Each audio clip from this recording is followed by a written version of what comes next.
الحمد للہ والصلاة والسلام علی رسول اللہ وعلی آلہ واصحابہ ومن والاه اما بعد۔ معزز سامعین کرام، توحید نہ صرف انسان کا مقصد وجود ہے بلکہ جنات کو بھی اللہ سبحانہ و تعالی نے توحید یعنی صرف اپنی عبادت کے لیے پیدا کیا ہے۔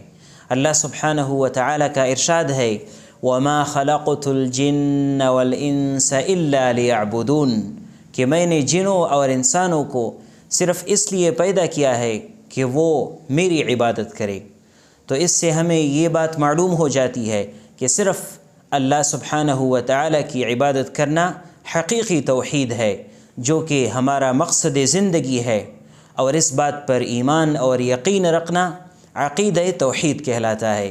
اللہ سبحانہ و تعالی ہمیں توحید کو سمجھنے، عمل کرنے کی توفیق نصیب فرمائیں۔ وما توفیقنا الا باللہ۔